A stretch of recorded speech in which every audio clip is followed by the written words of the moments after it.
दोस्तों, ग्वालियर के एक देहात का रहने वाला रोहित कुमार दुबई में इलेक्ट्रिशियन का काम किया करता था। उसे वहां काम करते हुए 10 साल बीत चुके थे। 10 सालों से वह एक ही कंपनी में काम कर रहा था। उसने बहुत धीरे धीरे करके वहां पर तरक्की हासिल की थी। रोहित एक छोटी सी पोस्ट से सीधे मैनेजर लेवल तक कपन हासिल कर चुका था। अब रोहित भी सोचता था कि उसे उसकी जिंदगी में आगे बढ़ना चाहिए और शादी करनी चाहिए। इसलिए रोहित अपने माता पिता से शादी के बारे में कहता है। रोहित की मां ने उसके लिए लड़की पहले से देख रखी थी, जो कि रोहित को भी पसंद थी। रोहित एक महीने के लिए छुट्टी लेकर अपने गांव आता है और लड़की को देखता है। दोनों परिवार में बातें होती है और रोहित और लड़की के घर वाले आने वाले 3 महीनों में शादी करने की बात कहते हैं। लेकिन रोहित कहता है कि मैं 3 महीने बाद दोबारा नहीं आ सकता हूँ, क्योंकि मुझे छुट्टी बहुत मुश्किल से मिलती है। दोनों परिवारों की बैठक होती है और निष्कर्ष ये निकलता है कि इसी महीने में शादी कर ली जाए। वैसे भी अभी रोहित को आए हुए 4 दिन ही हुए थे। उसके पास पूरा महीना था और काफ़ी बातचीत के बाद 15 दिन के अंदर शादी हो जाती है। रोहित की जिससे शादी होती है उसका नाम नीलिमा था। नीलिमा ग्वालियर के पास एक देहात की रहने वाली थी। वो 12वीं क्लास तक पढ़ी हुई थी। नीलिमा देखने में काफ़ी ज़्यादा सुंदर थी। नीलिमा के माँ बाप ने यही सोचकर अपनी बेटी का रिश्ता रोहित के साथ किया था कि रोहित दुबई में रहता है और अच्छा खासा कमा लेता है। शादी के बाद रोहित और नीलिमा एक साथ रहते हैं और कुछ सुनहरे और यादगार पल गुजारते हैं। रोहित को समझ नहीं आता है कि अब उसकी छुट्टियां पूरी हो गई हैं और फिर रोहित की माँ उसे याद दिलाती है कि तुम्हें वापस दुबई भी जाना है। रोहित का मन तो नहीं था, लेकिन रोहित वापस जाने के लिए तैयार हो जाता है और अपने काम में व्यस्त हो जाता है। लेकिन उधर नीलिमा रोहित को याद करते हुए बहुत रोती है और रोहित से बार बार फोन करके कहती है कि अब वो अकेले नहीं रह पा रही है। रोहित उसे बहुत समझाता है, लेकिन नीलिमा समझने को तैयार ही नहीं होती है। उसके माँ बाप भी रोहित से कहते हैं कि बेटा कुछ कर किसी भी तरह से इसे यहाँ से अपने साथ ले जा, वरना यह रो रो कर ही मर जाएगी। रोहित भी काफ़ी ज़्यादा परेशान हो जाता है, लेकिन रोहित जानता था कि नीलिमा को यहाँ पर लेकर के आना इतना आसान नहीं था। उसके बाद रोहित एक बहुत बड़ा फैसला करता है। रोहित फैसला करता है कि वह यहाँ की नौकरी छोड़ देगा और आज तक उसने यहाँ पर काम करके जो भी रुपया पैसा कमाया है, जो इस वक्त कंपनी में उसका जमा है, वह साहब और वहाँ पर जाने के बाद कुछ भी छोटा मोटा काम धंधा कर लेगा। इसी बहाने कम से कम अपने परिवार और अपनी पत्नी के साथ तो रह पाएगा। इसके बाद जब वो अपनी कंपनी के मैनेजर से बात करता है, जो कि भारतीय ही था, उसका नाम था जगन राव। जगन राव रोहित से कहता है कि ठीक है, अगर ऐसी बात है तो और इस बार अगर तुमने इतना बड़ा फैसला ले ही लिया है तो मैं इस बारे में हम हमारे जो कंपनी के मालिक शेख साहब हैं उनसे बात करता हूँ। जगन राव मालिक के पास जाकर मालिक से कहता है, सर हमारा जो इलेक्ट्रिक डिपार्टमेंट का मैनेजर है रोहित कुमार, वो जॉब छोड़कर वापस भारत जाना चाहता है। शेख साहब कहते हैं कि ठीक है, उसे जाने दो और उसकी जगह किसी और को भर्ती कर लो। लेकिन जगन राव कहता है कि मालिक वो 10 सालों से हमारी कंपनी में काम कर रहा है। वह अपने काम में एक एक बारीकी जानता है और उसकी वजह से हमारी कंपनी को काफ़ी ज़्यादा फ़ायदा भी होता है। वह ईमानदार भी है और उसकी जगह किसी और को रखेंगे, उसे पहले काम समझाना पड़ेगा, सिखाना पड़ेगा और पता नहीं वह किस प्रकार का व्यक्ति निकलेगा। तो इस पर शेख कहते हैं, इसमें मैं क्या कर सकता हूँ, कोई रास्ता है तो मुझे बताओ। इस पर जगन राव कहता है कि आप चाहे तो उसकी बीवी का वीज़ा बनवा कर यहाँ ला सकते हैं। रोहित की पत्नी अगर यहाँ जाएगी तो उसका भी काम में मन लगने लगेगा। शेख साहब ऐसा ही करते हैं और रोहित की बीवी का भी वीज़ा बनवा देते हैं और उसके बाद रोहित अपनी पत्नी नीलिमा को भारत जाकर अपने साथ ले आता है। दोनों खुशी खुशी रह रहे होते हैं। एक दिन ऐसे ही ऑफिस में जब रोहित आकर पहुंचता है तो जगन राव रोहित से पूछता है कि कैसी चल रही है तुम्हारी मैरिड लाइफ। तो रोहित कहता है, सर बहुत अच्छी चल रही है, आपका बहुत बहुत शुक्रिया, अगर आप ना होते तो शायद मैं आज यहाँ ना होता। तो इस पर जगन राव कहता है, अरे सिर्फ शुक्रिया अदा करोगे यार, पार्टी वार्टी नहीं दोगे। इस पर रोहित कहता है, सर आपके लिए तो जान हाजिर है, आप जब कहेंगे पार्टी हो जाएगी। वो तो आप बताइए कब चले होटल में। तो इस पर जगन राव कहता है, यार होटल का खाना तो हमेशा खाते हैरी, घर का खाना खाने की इच्छा है। इस पर रोहित कहता है कि ठीक है, आप हमारे घर आ जाओ, हम आपको घर का खाना खिलाते हैं। रोहित आके अपनी पत्नी को सब बताता है। उसकी पत्नी भी बहुत खुश हो जाती है और उसके बाद संडे को रोहित और उसकी पत्नी नीलिमा दोनों खुशी खुशी डिनर के लिए खाना बनाने की तैयारी करते हैं। रात को 8 बजे करीब जगन राव अपने 2 साथियों के साथ रोहित के घर पहुंचता है। वहां खाने पीने के साथ शराब का भी प्रोग्राम होता है। शराब पीते हुए काफी देर हो जाती है। तभी जगन राव कहता है कि अब चलने का समय हो गया है।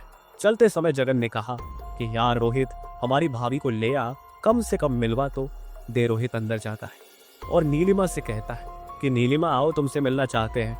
नीलिमा जब निकलकर कमरे में सामने आती है तो जगन राव जब उसे देखता है तो उसे देखता ही रह जाता है। उसके दिल में सिर्फ और सिर्फ एक ही सवाल आ रहा था कि रोहित जैसे लड़के को इतनी सुंदर लड़की कैसे मिल सकती है। लेकिन वो मुंह से कुछ नहीं कहता, बस अपनी जेब से शगुन के तौर पर कुछ पैसे निकाल करके नीलिमा के हाथ पर रख देता है। तभी जगन राव कहता है, यार रोहित, तुम तो सच में बहुत लकी हो जो तुम्हें इतनी सुंदर पत्नी मिली। काश हमारी भी किस्मत ऐसी होती। ये बात रोहित को थोड़ी अटपटी सी लगती है, लेकिन वह बस स्माइल करके और उसके बाद जगन राव और वह दोनों सहयोगी वहां से चले जाते हैं। अगले दिन से डेली रूटीन फिर से उसी प्रकार से शुरू हो जाता है। इधर कुछ दिनों बाद जब जगन राव अपने मालिक शेख साहब के साथ मीटिंग में बैठा होता है तो किसी तरीके से वहां रोहित की चर्चा होने लग जाती है। तो चर्चा में जगन राव शेख को बताता है कि सर, हम उस दिन रोहित के घर पर गए थे, खाना खाने के लिए उसने हमें पार्टी दी थी। शेख कहता है कि कैसा बना था खाना। तभी जगन कहता है कि सर, खाने की छोड़िए, उसकी बीवी के बारे में पूछिए, क्योंकि उसकी बीवी किसी माल से कम नहीं थी। लेकिन बस मुझे दुख इस चीज का है कि ऐसी नायाब चीज रोहित के पास कैसे चली गई।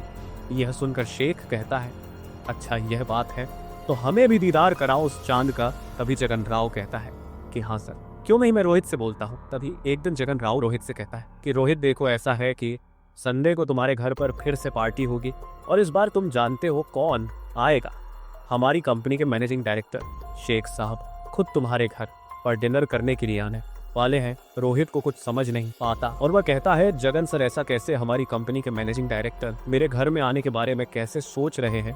तो जगन कहता है कि अरे तुम कंपनी के इतने होनहार कर्मचारी हो, इसलिए वह तुम्हारे घर पर खाना खाना चाहते हैं।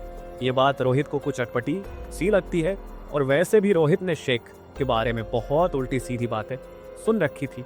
संडे आता है, शेख रोहित के घर पर आता है और शेख को खाना परोसने के लिए नीलिमा खुद बाहर आ जाती है। जैसे ही उसे देखता है उसी समय अपनी जेब से एक डिब्बी निकालता है और नीलिमा का हाथ पकड़कर जबरदस्ती उसके हाथ पर रख देता है। नीलिमा डिब्बी खोलती है तो उसमें एक अंगूठी होती है जो कि बहुत कीमती थी। रोहित उस अंगूठी को देखकर शॉक्ड हो जाता है और शेख से कहता है कि हम इसे नहीं ले सकते हैं, लेकिन शेख के ज्यादा कहने पर रोहित शांत हो जाता है। उसके बाद शेख वहां से चला जाता है। अभी 2-3 दिन ही हुए थे कि रोहित की ड्यूटी में बड़े बदलाव किए जाने लगे, जैसे कि बब उसे दूर दूर साइट्स पर भेजा जाने लगा। रोहित को कुछ समझ नहीं आ रहा था। एक दिन रोहित अपने घर से निकला और रोहित को काफी दूर जाना था। दोपहर के टाइम पर रोहित साइड पर था और तभी उसकी बीवी का फोन आया कि तुम जल्दी से आ जाओ, मुझे बहुत डर लग रहा है। इतना सुनते ही रोहित घर के लिए रवाना होता है और घर पहुंचता है तो घर पर देखता है लेकिन नीलिमा वहां पर नहीं होती है और उसका फोन स्विच ऑफ था। वो आसपास से लोगों से पूछता है। लोग कहते हैं कि अभी एक बड़ी सी गाड़ी आपके घर के बाहर आई थी। रोहित समझ जाता है कि शेख आया होगा और वही नीलिमा को कहीं लेकर गया है। दोस्तों, रोहित को जिस बात का डर था शायद वही हुआ था। रोहित को इस बात का अंदेशा पहले से ही था कि कहीं ऐसा ना हो जाए। उसके बाद वह घबराते हुए कांपते हाथों से अपने मैनेजर को फोन लगाता है। जगन राव फोन उठाता है और जब रोहित उसे बताता है तो जगन राव भी घबरा जाए, क्योंकि जगन राव को भी इस घटना के बारे में कोई जानकारी नहीं थी।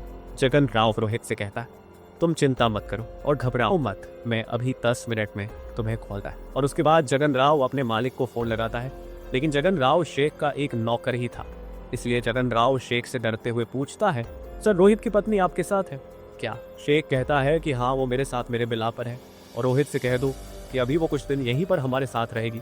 जगन रोहित को फोन करता है और सब कुछ बताता है। रोहित को ये सब सुनकर काफी गुस्सा आता है और वह जगन से कहता है कि आपने मेरे साथ ठीक नहीं किया, ये सब कुछ आप ही का किया हुआ है, इसमें आप ही का हाथ है। मैं पुलिस स्टेशन जाऊंगा और वहां पर शेख की कंप्लेंट करूंगा। इस पर जगन उसे समझाते हुए बोलता है कि यह परदेश का मामला है और तूने कभी सुना है कि किसी अरब देश में कभी किसी शेख को सजा हुई? उल्टा तुम ही फंस जाओगे। यह सुनकर रोहित बहुत रोता है और अपनी पत्नी का इंतजार करने लगता है। 2 दिन बाद नीलिमा घर आ जाती है और दोनों एक दूसरे से लिपटकर बहुत रोते हैं और उसके बाद नीलिमा थोड़ी शांत होती है और रोहित को बताती है कि उसके साथ शेख ने क्या किया। यह सब सुनकर रोहित का कलेजा कांप जाता है। दोस्तों, रोहित को नीलिमा बताती है कि 3 दिन तक उस शेख ने मेरे साथ बहुत दरिंदगी की। 3 दिनों तक उसने मुझे कपड़े तक पहनने नहीं दिए। और 3 दिनों तक रह रहकर रुक रुक कर वह दिन रात मेरे साथ जैसे उसका मन चाहा वैसे करता रहा। यह सब मैं सपने में भी नहीं सोच सकती थी। अब कुछ भी हो, किसी भी प्रकार से तुम बस यहाँ से मुझे ले चलो, मुझे इस नर्क में नहीं रहना है। रोहित कहता है कि मैं भी यहाँ नहीं रहना चाहता। नीलिमा तुम चिंता मत करो, हम जल्द ही यहाँ से निकल जाएंगे। लेकिन दोस्तों, रोहित जो सोच रहा था वैसा कुछ भी नहीं होने वाला था। तभी उसके बाद रोहित किसी तरीके से कंपनी से अपने पैसे निकालने के जुगाड़ में लग जाता है। 4 से 5 लाख रुपए उसकी बचत के रूप में कंपनी में जमा थे। जैसे ही शेख को यह बात पता चलती है तो शेख फिर से दोबारा रोहित के घर बाउंसर्स के साथ पहुंचता है। उस समय रोहित और नीलिमा दोनों घर पर होते हैं। शेख को देखते ही नीलिमा डर जाती है और शेख नीलिमा से कहता है कि चलो मेरे साथ, अभी मेरा मन नहीं भरा है। ये सुनकर रोहित शेख की तरफ बढ़ता है। तभी शेख के बाउंसर्स रोहित को पकड़ लेते हैं। शेख नीलिमा से कहता है कि मेरे साथ चलो, मैं तुम्हें बहुत सारा पैसा दूंगा और अगर तुमने ज्यादा नखरे किए तो तुम्हारे पति को यही मरवा दूंगा और उसकी लाश भी नहीं मिलेगी।